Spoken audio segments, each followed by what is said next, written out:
할렐루야. 찬양과 영광과 존귀를 받으시기에 합당하신 사랑의 하나님 감사합니다. 오늘도 귀하고 복된 거룩한 주일을 맞이하여서 오전 예배 하나님을 찬양하게 하시고 하나님 앞에 예배자로 서게 하여 주심을 감사합니다. 교회의 주인은 예수 그리스도인 것을 귀한 말씀을 통하여서 저희들에게 은혜를 주신 여호와 하나님, 참으로 하나님 아버지 한국교회가 사람이 주인이 아니라 참으로 오직 예수 그리스도가 주이라는 것을 철저히 백성들에게 가르치게 하시고, 교회에서부터 참으로 하나님의 의식을 갖게 하시고 하나님이 우리의 삶의 주이라는 것을 항상 뼈저리게 느끼며 살아가는 저희들 되게 하여 주시옵소서. 그러나 때로는 저희들이 참으로 하나님 인간인지라 하나님의 마음을 섭섭하게 하고 내가 주인처럼 행사할 때가 한두 번이 아닙니다. 하나님, 우리의 입술을 통하여서 고백합니다. 주의 보혈의 피로 덮어주시고 우리가 남은 생애만큼 참으로 주님을 위하여서, 복음을 위하여서 주님이 따르는 대로 우리는 하나님의 의로운 종으로서 종의 사명을 감당하기에 부족함이 없도록 성령님 저희들을 사용하시고 인도하여 주시옵소서. 하나님, 지금 우리나라뿐만 아니라 전 세계가 코로나 때문에 모든 백성들이 참으로 신음을 안고 아파하며 슬퍼하는 가운데 있습니다. 하나님, 참으로 그들을 불쌍히 여겨주시고 긍휼을 베풀어 주시옵소서. 아무리 인간이 지식이 발달하고 아무리 인간이 참으로 지혜가 있다 할지라도 이 바이러스 하나를 잡을 수가 없사오니 하나님, 어리석은 저희들을 다시 한번 구벼 살펴주시고 이 코로나 바이러스를 물리친 것은 오직 하나님밖에 없사오니 하나님께서 이 모든 참으로 질병들, 전염병들을 거두어 주시옵소서. 그래서 저희들이 마음껏 하나님을 찬양하고 하나님을 예배하고 성도와 성도 사이 아름다운 교제를 이루어갈 수 있도록, 그날이 이루어질 수 있도록 하나님 도와주시옵소서. 하나님 아버지, 특별히 하나님께서 한국교회를 사랑하신 줄 믿습니다. 한국교회가 다시 한번 성령의 대풍의 불길이 일어날 수 있도록 하나님 도와주시옵소서. 하나님 말씀만, 오직 기록된 말씀, 참된 진리만 전할 수 있는 한국교회가 되게 하시고, 그동안 사람이 주인이어서 행세하고 아버지 성도들을 많이 참으로 갑질하며 또한 아버지 성도들을 많은 영업사업으로 사용했던 한국교회를 다시 한번 구벼 살펴주시옵소서. 불쌍히 여겨 주시옵소서. 아버지, 회개운동이 일어남으로 말미암아 한국교회가 말씀과 기도로서 하나님 앞에 참으로 회개하며 잡아가는 한국교회가 되게 하시고 다시 한번 하나님 아버지 일어설 수 있도록 성령님 도와주시옵소서.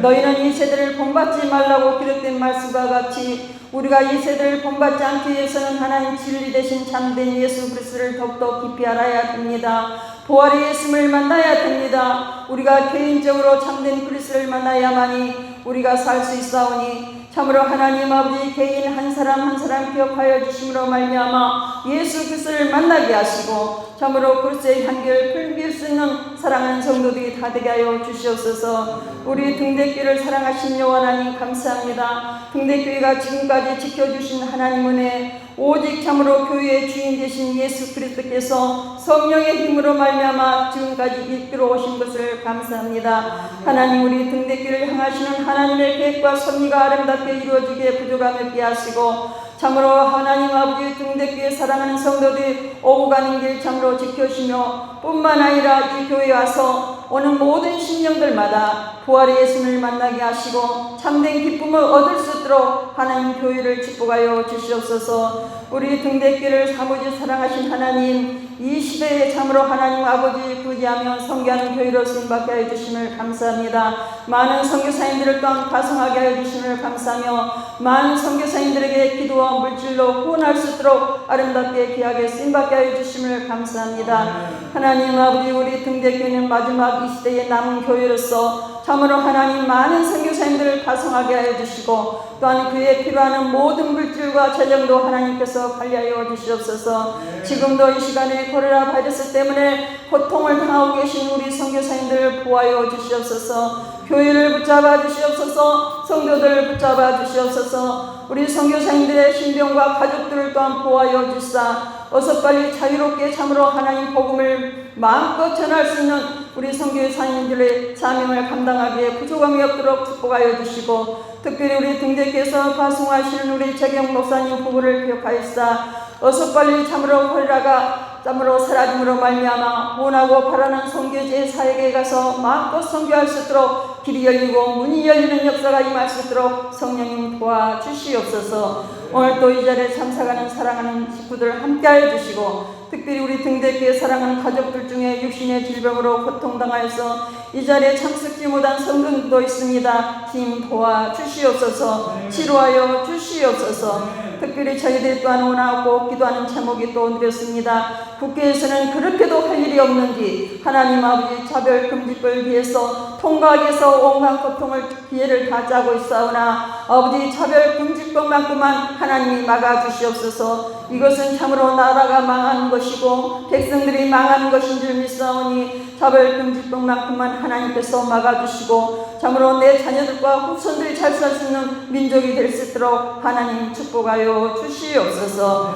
오늘 또 하나님 귀한 말씀 들고 대한민국에 오신 우리 아버지 귀하신 목사님에게도 성령의 능력과 권능의 두루마기를 입혀주시고 오직 성령의 귀하신 나팔로만 사용하여 주시옵소서. 말씀을 통하여서 우리 예수님 만날 수 있는 귀한 시간 되게 할 줄 믿사옵고 지금도 살아서 역사하신 예수 그리스도의 이름으로 기도 올려옵나이다. 아멘.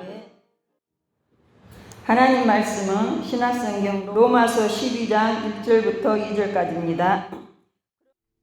그러므로 형제들아 내가 하나님의 모든 자비하심으로 너희를 권하노니 너희 몸을 하나님이 기뻐하시는 거룩한 산 제물로 드리라. 이는 너희가 드릴 영적 예배니라. 너희는 이 세대를 본받지 말고 오직 마음을 새롭게 함으로 변화를 받아 하나님의 선하시고 기뻐하시고 온전하신 뜻이 무엇인지 분별하도록 하라. 할렐루야. 오늘 하나님의 말씀 로마서 12장 1절로 2절까지 말씀을 가지고 하나님의 큰 은혜를 나누기를 원합니다. 오늘 설교 제목이 삶의 예배라고 하는 내용입니다. 삶의 예배. 주보에는 약간 차고가 있습니다만 삶의 예배라고 하는 제목으로 오늘 나눔의 제목을 삼았습니다. 여러분, 신앙은 뜨거운 것이 좋을까요? 차가운 것이 좋을까요? 물론 이렇게 물어보면 뜨거운 것이 좋다고 말씀하실 줄 압니다. 성경은 뭐라고 말합니까? 차든지 뜨겁든지 하라고. 요한계시록 3장 15절 라오디아 교회에 하는 말씀입니다. 차가운 것과 뜨거운 것 두 가지가 다 긍정적으로 지금 표현하고 있습니다. 그런데 어느 것 하나도 부족한 것이 아니지 않습니까? 차갑든지 뜨겁든지. 차가운 것도 뜨거운 것도 다 좋다고. 그런데 우리 머리는 뜨거운 것이 좋을까요? 차가운 것이? 차가운 것이 좋다고 많이들 이야기합니다. 머리는 차가워야 하고 가슴은 뜨거워야 한다고. 그런데 혹시 가슴은 차갑고 머리가 뜨거우면 문제가 큽니다. 그렇죠? 골치가 아프죠. 그렇게 돼버리면. 그렇지만 이게 그렇게 말처럼 쉽지만은 않습니다. 머리가 차가운 사람은 가슴조차 차갑기가 쉽다고 하는 것이죠. 그렇죠? 가슴이 뜨거운 사람의 그 위험성은 머리까지 뜨겁기가 쉽습니다. 머리에 열이 많으면 저처럼 이렇게 머리가 또 빠지기가 쉽습니다. 그런데 머리는 차갑고 가슴은 뜨거운 사람, 이는 완벽한 신앙의 조합이라고 할 수가 있습니다. 그러나 그게 드뭅니다. 그렇지만 성경에 모델이 있어요. 성경 말씀을 보면 오늘 말씀을 읽은 그 내용을 쓴 그가 바로 사도 바울이라고 하는 사실입니다. 사도 바울. 사도 바울은 그분이 오늘 내 말씀 로마서 성경을 썼습니다. 바울이 로마인에게 보낸 편지 서신입니다. 성경 중에서 가장 논리적이고 신학적인 표현이라고 말하고 있습니다. 이 로마서는 그 중에서도 더더욱 우리에게 교리를 주고 또 우리가 그 교리에 따라서 실천할 수 있는 내용을 적나라하게 표현하고 있습니다. 그런데 사도 바울이 이 내용을 쓰면서 아주 뜨겁다는 것입니다.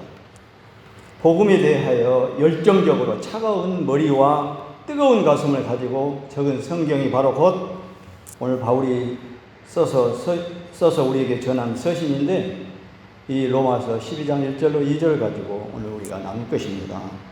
바울은 성경을 쓸 때마다 늘 바울이 쓰신 늘 그 앞에 1절을 보면 서두에 뭐라고 나옵니까? 계속 예수 그리스도 그분의 종된 나 바울 계속 그렇게 표현합니다.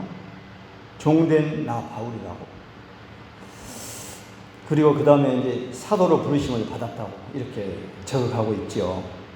그런데 오늘은 이 종된 나 바울에 대해서 중점적으로 말씀을 나누고자 합니다. 그런데 누구든지 종되는 것을 좋아합니까? 혹시 이 방송을 청취하고 있는 우리 성도 여러분, 종된 것을 좋아하셔요?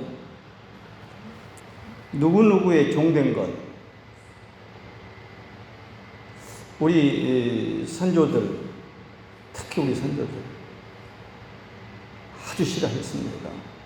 그때는 예수 그리스도의 복음이 들어올 때도 아니어서 더 그랬겠지만 양반 상놈해가지고 종된 것을 아주 싫어한 그런 우리 사회였습니다. 그렇지만 그때 당시 이 바울은 늘상 종된 나 바울이라고 표현하고 있습니다. 왜 그랬을까요? 여기서 우리는 의미 있게 생각을 해봐야 됩니다. 이 사도 바울은 하나님을 얼마나 사랑했으면 종된 나 바울이라고. 여러분들께서도 젊은 시절에 서로 이성간에 사귀어 보시기도 하셨고 또 그 이후에 자녀들을 키워보시기도 했을 것입니다. 그런데 우리는 진실한 사랑을 할 때만은 종이 되어주고 싶습니다. 자녀들에게도 종이라고 표현은 않지만 막 자라나는 이 자녀들에게 얼마나 많은 것을 부모님이 시중을 들고 아주 종의 모습 이상으로 우리는 표현하고 있습니다. 그리고 연인 간에도 마찬가지입니다. 아주 진실한 사랑을 하게 되면 무엇인지 들어주고 종이 되고자 합니다. 마찬가지로 사도 바울도 오늘 이런 표현이 바로 하나님을 지극히 사랑하기 때문에 하나님의 사랑을 느끼고 본인도 사랑을 하기 때문에 나 사도된 바울이 나 앞에 종된 나 바울이라고 계속 이렇게 표현을 하고 있습니다. 나는 예수님이 좋아요. 무엇이든지 시키는 대로 하면 지시한 대로 하면 제가 따르겠다고 하는 그것을 천재로 깔고 성경에 시작한다고 하는 사실입니다. 바로 사랑의 고백입니다. 나는 예수님을 사랑해요. 나는 나는 종된 나라고 하는 것을 고백하고 있다고 하는 사실입니다. 그런데 오늘날 많은 크리스찬들이 어떻습니까?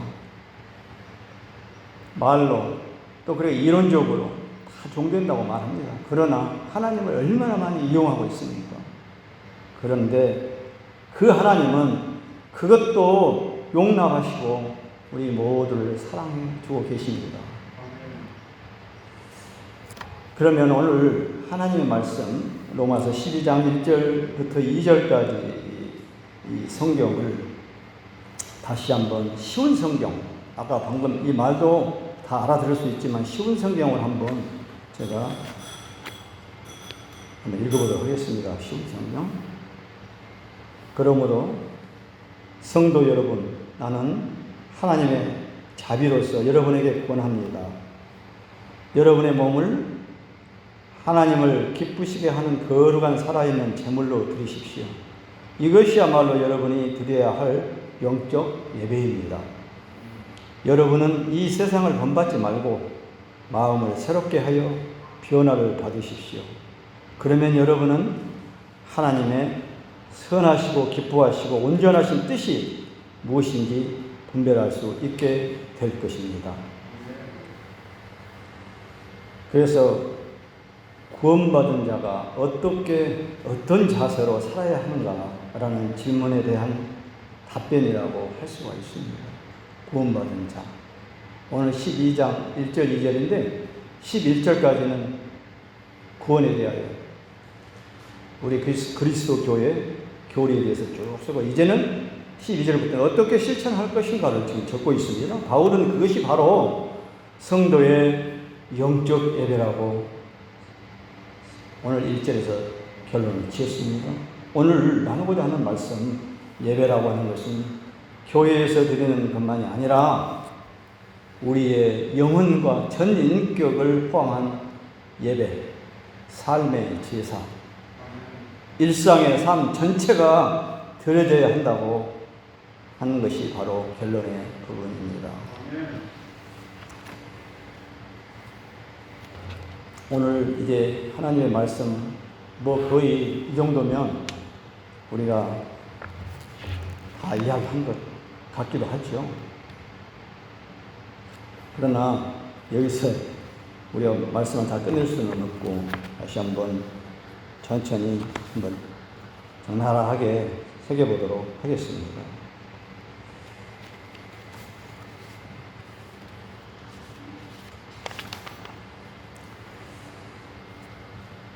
구멍가게에 한 주인이 있었습니다. 그는 손님들에게 새롭게 그 동네 교회에 부임한 그 목사님을 계속 칭찬을 했습니다.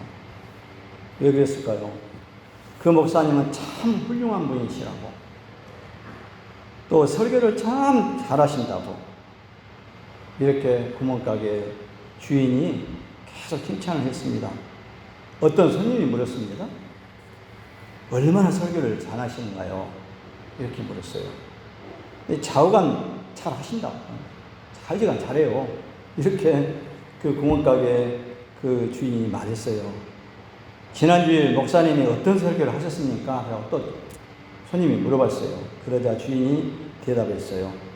저는 목사님 설교를 들어본 적은 없습니다. 아니, 설교를 들어보지 않고 어떻게 설교를 잘 하시는지를 아십니까? 또다시 물었어요. 그 말에 주인은 이렇게 대답합니다. 그 교회의 사람들이 목사님이 새로 부임하신 이후에 모든 사람들이 예산값을 다 갚았다고. 얼마나 목사님이 성도들에게 설교를 잘 하시길래 그 성도들이 예산값을 전부 갚았다고. 이것이 예배입니다.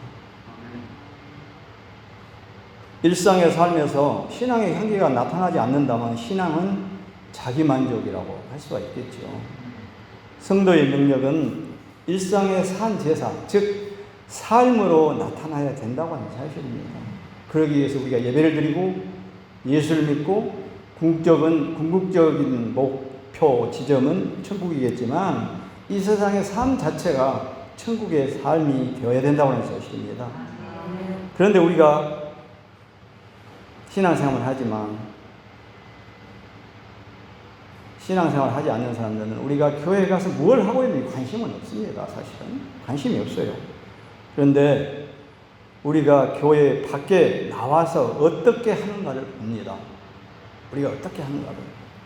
예수님은 우리의 일주일에 하루 또 주일을 변화시키기 위해서 오신 것이 아니라 월요일부터 주일까지 7일을 계속해서 변화시키기 위해서 오셨다고 하는 사실입니다.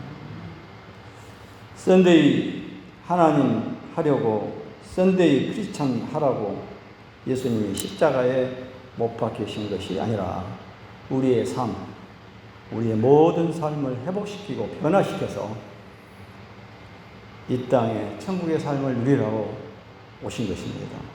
우리의 삶 전체를 구원하고 우리의 삶을 통하여서 영광받기 위한 것입니다. 그것이 바로 하나님께 영광을 드리는 우리의 삶이겠죠. 그래서 오늘 성경은 말합니다. 너희 몸을 하나님이 기뻐하시는 거룩한 산 제물로 드리라고 말합니다. 그것이 우리가 드릴 영적 예배라고 하십니다.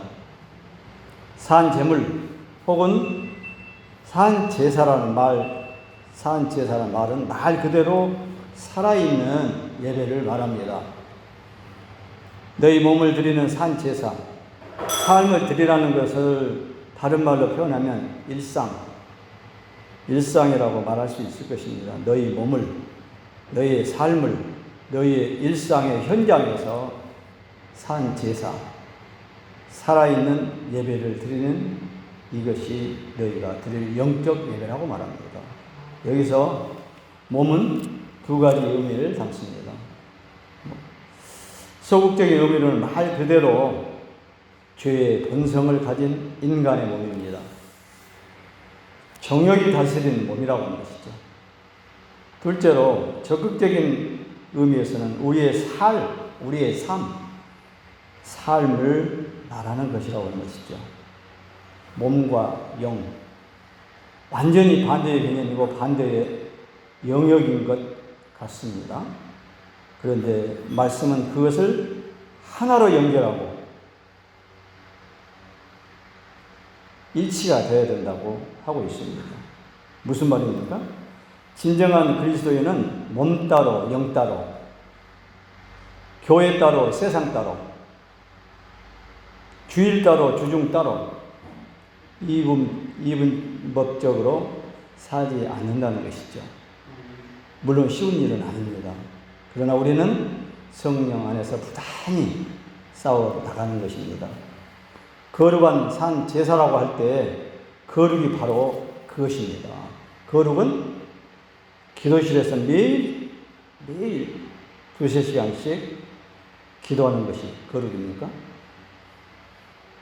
예배 시간에 아멘 크게 하는 것이 거룩입니까? 물론 그것도 안 하는 성도는 더 큰 문제입니다. 그런데 성경에서 거룩은 교회의 담장 안에 있는 것이 아닙니다. 그렇다면 거룩은 무엇입니까? 야고보서 1장 27절은 이렇게 말합니다. 야고보서 1장 27절 하나님 아버지 앞에서 정결하고 더러움이 없는 경건은 곧 고아와 과부를 그 환난 중에 돌보고 또 자기를 지켜 세속에 물들지 아니하는 그것이니라 이렇게 말씀합니다. 거룩은 고아와 과부로 대변되는 세상의 약한 것, 세상에 깨진 것, 어려운 사람을 영적으로도 복음이 없어 멸망하는 사람들, 그들을 돌보는 것이 거룩이라고 성경은 말합니다. 그것이 거룩한 삶입니다. 거룩은 정적이지 않습니다. 거룩은 움직이는 선한 영향력입니다. 삶의 예배, 일상의 예배, 영적 예배를 어떻게 드릴 수가 있습니까? 2절에서 세 가지를 말합니다. 오늘 12장 2절에서 세 가지를 말합니다. 첫째, 이 세대를 본받지 말고, 두 번째, 변화를 받아, 세 번째, 분별하라고 이렇게 말합니다. 이 세대를 본받지 말고, 이게 무슨 말입니까? 아무 생각 없이 문화에 잘 순응하여 동화되어버리는 일이 없도록 하라고 말합니다. 이것이 바로 이 세대를 본받지 말라고 합니다. 이 시대의 소돔과 고모라와 같은 나라를 꼽으라면 어디일 것 같습니까? 소돔과 고모라. 그 순위에서 결코 한국은 빠지지 않을 것입니다. 여러분, 집 바로 앞 구멍가게 어딜 가든지 술 파는 나라는 거의 없습니다. 주택단지 바로 옆에 러브호텔과 모텔이 이렇게 많은 나라는 우리나라밖에 없습니다. 주택단지 바로 옆에 가서 보면 먼저 그것이 생깁니다. 아름다운 성이 거의 즐기는 스포츠가 되어버렸다고 하는 사실입니다. 지금 국회에 상정된 법 아시죠? 우리는 부단히 지금 계속 SNS를 통해서 날아다니고 있습니다. 특히 기독교인들은 어떤 경로를 통해서든지 반대해야 됩니다. 그 통과되어 버리면 엄청난 결과가 온다고 하는 사실을 우리는 알아야 됩니다. 더군다나 아이들의 손으로도 언제든지 닿을 곳이 있는 나라, 위험한 것들, 또 특히 요즘에 핸드폰, 우리나라 같이 이렇게 노출되어 있는 나라는 찾아보기가 힘들다고 하는 사실입니다. 그러나 그리스도인들은 그대로 따라가면 안 됩니다. 저는 교회에서 늘 간증을 통해서 또 그리고 설교를 통해서도 이야기했습니다만 교인들이 먼저 따라가는 것을 볼 때 너무 가슴이 아파요.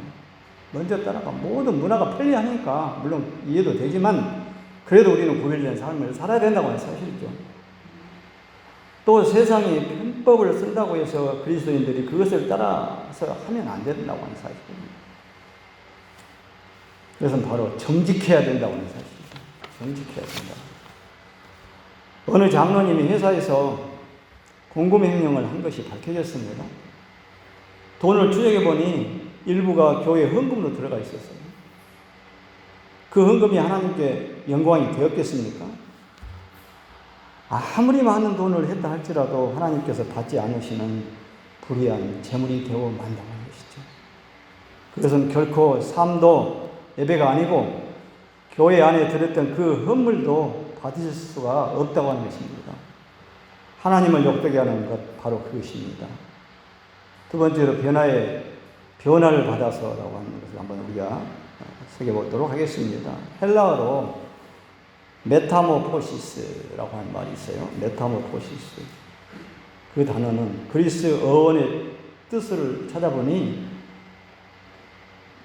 유충에서 나비가 되는 것을 묘사하는 말입니다. 유충에서 나비가 된다. 번데기에서 어느 날 나비가 되어 날아다니는 것, 그것이 변화를 받았다고 하는 뜻입니다. 무슨 말입니까? 변화를 받는다고 하는 것은 자라나고 있다는 것입니다. 자라나고 있다고 하는 것. 점점 성숙해지고 있다는 것입니다. 우리가 눈으로 볼 때는 바로 확인은 못해도 점점 성장하고 있다고 하는 사실입니다. 나이 드신 분들은 콩나물을 길러보신 경험이 있을 겁니다. 날마다 물을 줍니다. 자라난지를 몰라요. 근데 계속 자라나고 있다고 하는 사실이죠. 그것이 바로 변화를 받아라고 하는 뜻입니다. 아이들이 부모에게 언제 기쁨이 되는가? 언제 기쁨이 됩니까? 무엇보다 아이가 시간이 지남에 따라서 자라나고 있다고 할 때 그때 기쁨이 있다고 하는 것이죠. 그것이 바로 예배하는 삶입니다. 만약 아이가 태어났는데 자라나지 않는다. 그것은 부모의 이 가슴을 너무 아프게 하는 것이죠. 하나님이 볼 때 예배를 드리고 있는데 돌아가서 생활하는 거 보니까 예배 드린 건 전에보다도 더 못한 그런 생활을 한다든지 드리나 마나 한다고 하는 생활을 한다고 할 때 얼마나 가슴이 아프겠습니까? 자라나지 않고 바로 그것을 말하고 있는 것입니다. 예전에는 마음에 안 맞으면 바로 욱 하고 성질이 나왔는데 이제는 인내하게 됩니다. 예전에는 일이 있을 때 기도하지 못했는데 이제는 삶의 크고 작은 일 앞에서 순간순간 기도합니다. 내 옆에 회사에 어떤 과장이나 내 동료, 부하, 직원이 있는데 내가 교회에 다니는 것을 아는데도 그 사람이 알고 있는데도 지금까지 한 번도 말을 못했다고 하는 사실. 내 입으로. 이제는 교회에 같이 가자고 말합니다. 하나님, 오늘도 아내가 저를 빡빡 긁습니다. 왜 저렇게 짜증내는지 모르겠습니다. 그런데 제가 감정으로 받아치지 않고 성경에 보니까 제가 가정의 제사장이라고 했으니 잘 다스리게 해주세요. 이렇게 기도한다고 하셨습니다. 자녀에게 예전에는 돈 많이 버는 것이 최고다고. 또 그리고 그런 학교, 그런 직장을 지금부터 찾아서 열심히 해라고 했는데 이제는 네가 최고가 되는 것보다 더 중요한 것은 너의 삶을 통해서 하나님이 최고가 되는 거란다. 그래야 너도 진정 행복할 수 있단다. 뭐든지 도전해 보아라. 하나님이 함께 하시면 넌 할 수 있어.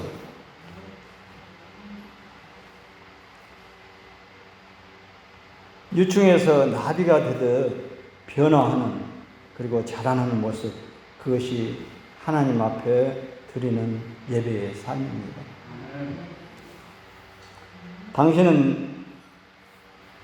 여러분은 예배 드리는 삶입니까? 성령님이 함께 하시면서 여러분을 도우십니다. 그러니까 생각을 바꿔야 됩니다. 세상과 조금 더 싸워야 됩니다. 자라나야 됩니다. 그것이 삶의 예배입니다. 아멘? 세 번째로 분별하라입니다. 분별하라. 눈앞에 있는 것이 똥인지 된장인지도 모르고 그냥 세상이 말하는 대로, 세상이 준 대로 먹지 말라는 것입니다. 아무리 세상이 다 그렇게 흘러간다 해도 하나님의 뜻이 아니면 분별하고 싸우라는 것입니다.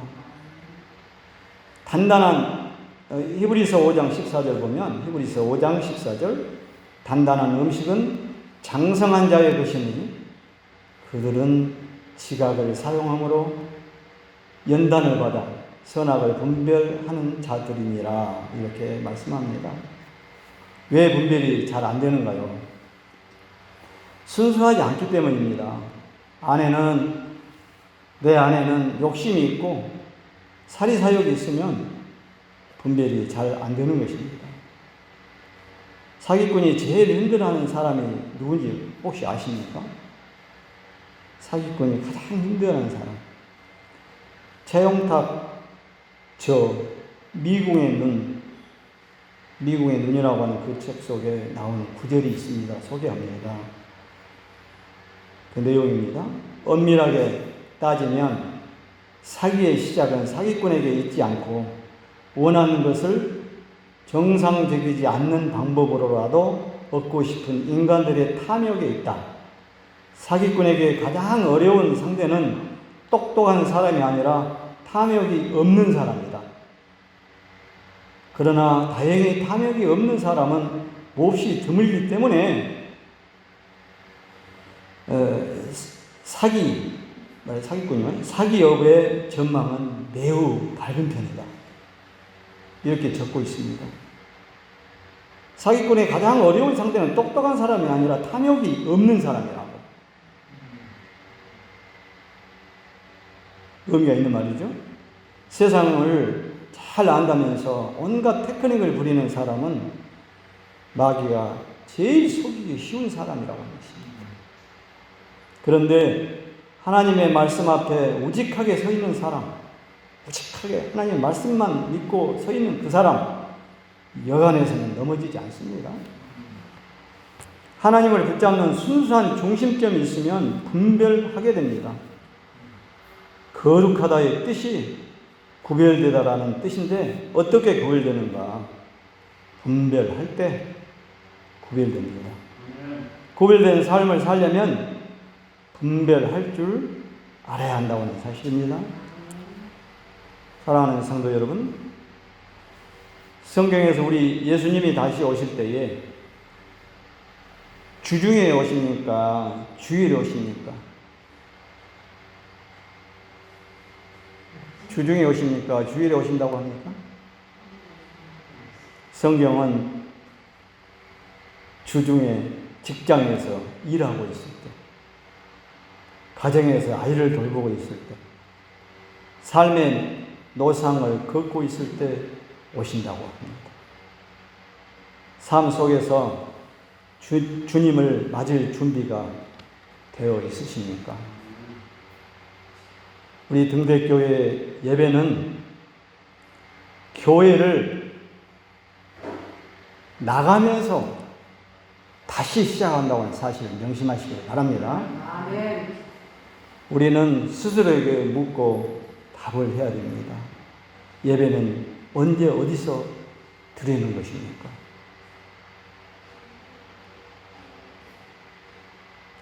이 교회를 나가면서 예배는 시작된다고 하는 사실입니다. 메타모포시스, 변화, 유충이 나서 계속 자라는 것, 그것이 바로 메타모포시스라고 하는 것인데, 여러분의 삶 속에 그런 변화가 있으시기를 간절히 바랍니다. 찬송가를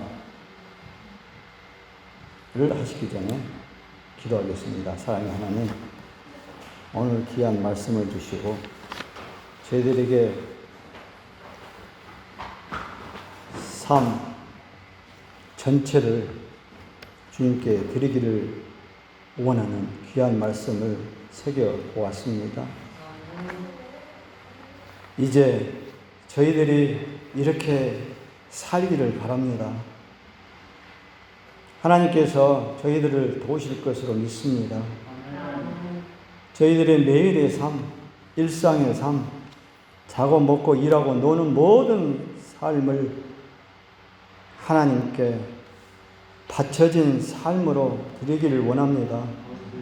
하나님께서 저희들 위해 하시는 모든 일을 받아들이는 것이 바로 저희들이 그 하나님을 위해서 할 수 있다고 하는 최선의 일인 줄 압니다. 문화에 너무 잘 순응하여 아무 생각 없이 동화되어 버리는 일이 없도록 저희들을 지켜주시옵소서. 대신에 저희들은 하나님께 시선을 고정하겠습니다. 그러면 속에서부터 변화가 일어날 것으로 믿사오니 하나님께서 저희들에게 바라시는 그 모든 것을 흔쾌히 인정하시고 조금도 머뭇거리지 말고 거기에 응하게 하여 주시옵소서. 저희들을 둘러싸고 있는 모든 문화는 늘 저희들을 미숙한 수준으로 이끌어 낮추려고 하지만 하나님께서는 언제나 저희들에게서 최선의 것을 이끌어내시고 저희들 안에 멋진 성숙을 길러 주실 줄 믿습니다. 이 귀할 데 없는 하나님의 엄청난 관대하심과 깊고 깊은 지혜, 우리는 결코 다 이해하지 못하며 다 헤아려 알 수도 없습니다. 그러나 하나님을 설명할 수 있는 이 누구입니까? 그분께 하실 일, 아랠 수 있는 일을 저희들이 늘 조언을 구할 때마다 하나님 저희들에게 도움이 되어주시기를 원합니다. 모든 것이 하나님께서 시작되고 그분을 통해서 일어나며 하나님에게서 마친다고 하는 그런 사실을 저희들이 날마다 현장 속에서 깨우치게 하여 주시고 영원토록 하나님께 영광이 되고 영원토록 찬양하는 정말로 그 삶 속에 동행하는 삶이 되게 도와주시옵소서. 그렇게 하실 예수 그리스도 이름으로 간절히 기도드립니다. 아멘.